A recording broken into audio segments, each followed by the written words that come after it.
This podcast is sponsored by Blackout Coffee. Start your day off with a tasty cup of American-made Blackout Coffee. Family-owned, premium coffee, fresh roasted, and shipped out within 48 hours of roasting. Go to blackoutcoffee.com. Promo code PDB for 20% off your first purchase.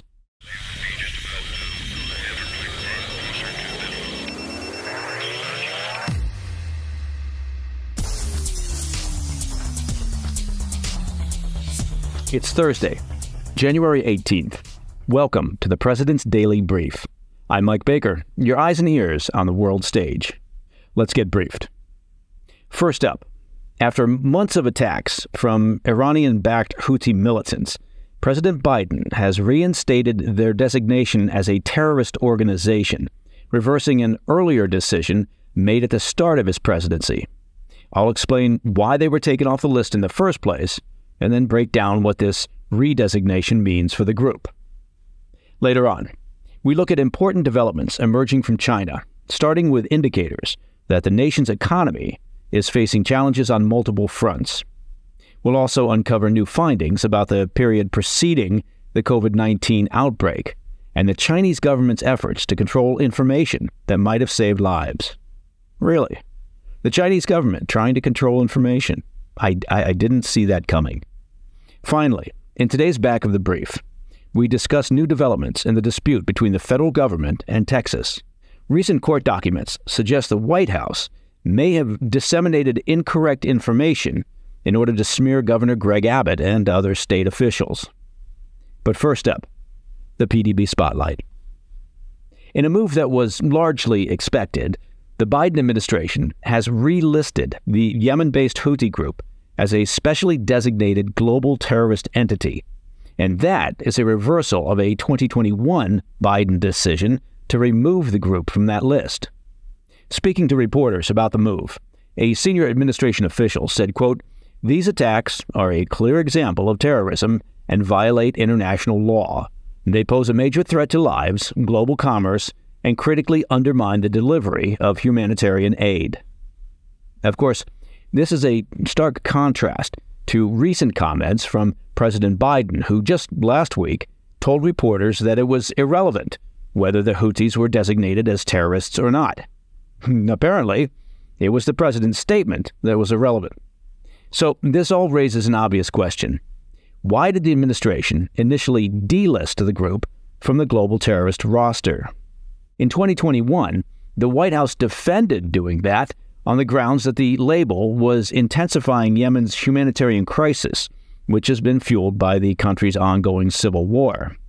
The State Department at the time said, quote, "Our action is due entirely to the humanitarian consequences of this last-minute designation from the prior administration, which the United Nations and humanitarian organizations have clarified would worsen the world's most severe humanitarian crisis." The department added, "And we just like to do the opposite of whatever that guy Trump did."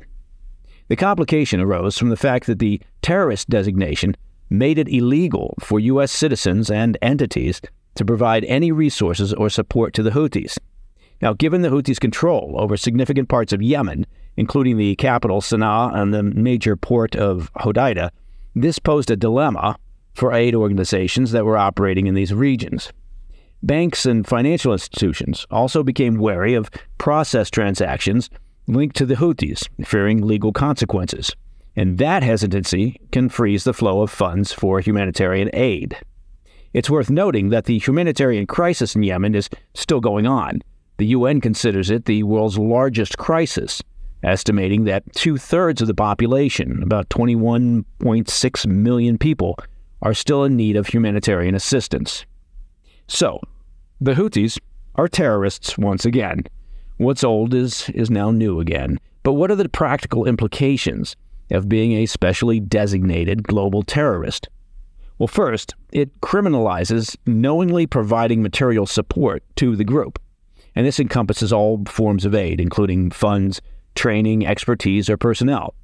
The designation as a SDGT does not prohibit or impede humanitarian aid, an important distinction between this designation and being listed as a foreign terrorist organization, as they previously had been.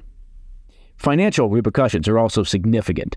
Any assets connected to the Houthis within U.S. jurisdiction will be seized. U.S. financial institutions are mandated to block transactions involving these assets and are required to report them to the Treasury Department. Furthermore, this designation grants legal authority for U.S. armed forces and agencies to act against the group, potentially legitimizing military or other counterterrorism actions. Now, it's unlikely that this move will stop the Houthis from attacking ships in the Red Sea. The only thing that would accomplish that would be if their overlords, the Iranian regime, instructed them to stop. And frankly, that doesn't appear to be in the cards. All right, coming up after the break, we've got two stories out of China, starting with new indications of trouble in the nation's economy and new evidence that China suppressed information that could have saved lives in the early days of the COVID-19 outbreak. I'll be right back. Welcome back. I want to shift our focus to China, which continues to face economic headwinds at a time of falling population growth and record low birth rates. As we've previously discussed on the PDB, China is contending with a stubborn economic slowdown, driven by low business confidence, rising unemployment, low consumer demand, high levels of local government debt, and a faltering real estate market. Prices across the Chinese economy declined for the third straight month in December, while home prices and property sales also cratered. New home prices in December reached a 9-year low, and sales for the month declined by 23% when compared with the same time last year, according to a report by Axios. The outlook for the property sector in China remains bleak, with property investment dropping by nearly 10% across 2023. Elsewhere, the economic signals are really no better. Youth unemployment remains stubbornly high, resting at roughly 15% for people ages 16 to 24. Factory activity dropped to its lowest level in 6 months in December, and manufacturing declined for the third straight month. In early December, credit rating agency Moody's revised its view of China's government debt, shifting the outlook from stable to negative, suggesting that China could struggle to meet its debt obligations. One recent bright spot for China was GDP growth, which hit 5.2% last year. That growth, however, was largely the result of China lifting their zero-COVID policy last year, which had previously driven growth down to 3% in 2022. A recent analysis by London-based Capital Economics said, quote, "The recovery clearly remains shaky. Although the government met its 2023 GDP growth target of around 5%, achieving the same pace of expansion in 2024 will prove a lot more challenging." End quote. All of this comes as China's population fell for a second consecutive year in 2023, driven by a wave of COVID-19 deaths that occurred after they lifted their zero-COVID policy restrictions, along with a record low birth rate. Until 2022, when the population dropped by roughly 850,000 people, China hadn't seen a net population decline since the Great Famine of 1961. Last year's decline was significantly larger than 2022, resulting in a drop of more than 2 million people. Meanwhile, the birth rate, which has long been in decline due to the aftershock of China's decades-long one-child policy, hit a record low 6.39 births per 1,000 people in 2023. New births also saw a nearly 6% decline. And all of this spells significant trouble for China's dominant position atop the global economic ladder. All right, sticking with China, we are continuing to learn more about how CCP leaders hid the dangers posed by the COVID-19 virus from the rest of the world during the early days of the outbreak. A report by our friends at the Wall Street Journal on Wednesday revealed that Chinese researchers had isolated and mapped the new virus by late December of 2019, but continued to lie to the world about the virus for weeks, calling the disease a viral pneumonia of unknown cause. Chinese specialists had met with representatives of the World Health Organization, the WHO, on January 3, 2020, but did not disclose their knowledge that the new pathogen was a new coronavirus. The Chinese ultimately waited until January 11th, 2020 to share the virus's sequence with the WHO. This cost the international community an extra 2 weeks that could have been used to gain a better understanding of the novel virus and determine how best to deploy resources in response. Instead, doctors and scientists the world over were left scrambling to understand the mystery illness without the critical insights needed to advise the public on how to protect themselves.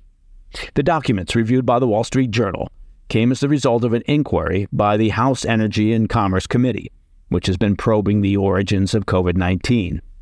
The committee's chair, Representative Kathy McMorris Rogers, said the findings show the U.S., quote, cannot trust any of the so-called facts or data provided by the CCP and calls into serious question the legitimacy of any scientific theories based on such information, end quote. No offense, but you don't need an investigation or a committee or inquiry to come up with that conclusion. A spokesman for the Chinese embassy defended their response, saying it was science-based and would stand the test of history.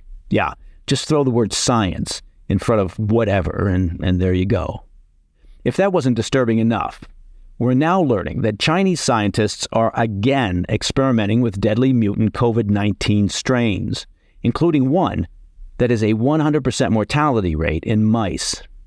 Scientists at the Beijing University of Chemical Technology, that sounds like a respectable joint, recently published a study on the deadly virus dubbed GXP2V, which was first discovered in 2017.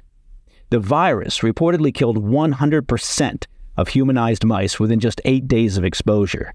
Scientists said, quote, meh, 8 days? We can do better than that. The rapid death rate reportedly surprised researchers, who warned that their findings underscores a spillover risk of GXP2V into humans. Now, the study, as you might imagine, prompted outrage from the international scientific community. Well, that's nice. Francois Ballou, an epidemiologist at University College London's Genetics Institute, called the research scientifically totally pointless. Well, I mean, unless you count getting grants from government institutions, which of course would be the point. Professor Richard Ebright, a chemist at Rutgers University, agreed and noted that the study conspicuously lacked any mention of biosafety precautions used for the research.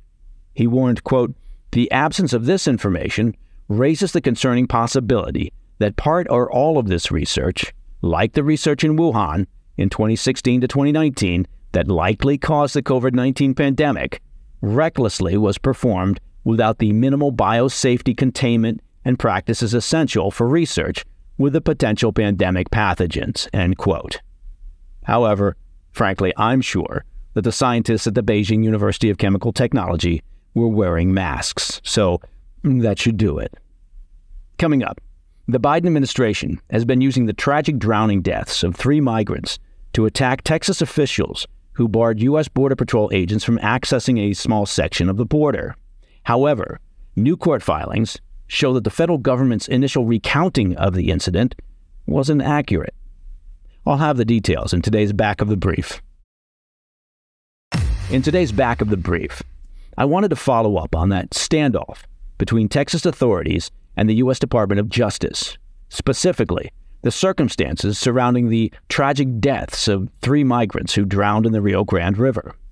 To get you up to speed on this story, the Biden administration is blasting the state of Texas after state authorities barred U.S. Border Patrol from accessing the Shelby Park area last week, and that's a 2.5-mile stretch of the Rio Grande and Eagle Pass. The situation reached a head on Friday evening after a woman and 2 children tragically drowned in the Rio Grande River along that same stretch. Now, officials with the Department of Homeland Security claimed that Border Patrol agents were prevented from accessing the area in order to save them. Texas officials immediately disputed the DHS narrative. Now, since that incident has happened, the Biden administration has used those drownings as a cudgel against the state of Texas, blaming officials there for the tragic deaths. In a statement over the weekend, the White House stated, quote, while we continue to gather facts about the circumstances of these tragic deaths, one thing is clear. Governor Abbott's political stunts are cruel, inhumane, and dangerous. The media has also politicized those deaths, and the Texas Democratic Party even called Abbott, quote, the Grim Reaper. Well, the Biden administration has now admitted that the initial narrative was wrong, and the 3 migrants who drowned died long before Border Patrol agents ever sought access to the Shelby Park area from Texas officials. According to official court filings, the DOJ said Mexican officials advised Border Patrol about the drownings at 9 p.m. local time, an hour after they occurred. Of course, this isn't the first time the Biden administration has misled the public in an effort to demonize efforts to secure the border. You may remember back in 2021, the White House blasted mounted CBP agents for allegedly using their reins to whip Haitian migrants in Del Rio, Texas. A CBP investigation ended up concluding that the whippings never happened. And of course, no apology was given by the White House for their false statements. Likewise, with this latest example of the White House rushing to partisan judgment without any facts, you can make bank on the fact that they will not apologize. And that, my friends, is the President's Daily Brief for Thursday, 18 January. If you have any questions or comments, please reach out to me at pdb@thefirsttv.com. I'm Mike Baker, and I'll be back later today with the PDB Afternoon Bulletin. Until then, stay informed, stay safe, stay cool.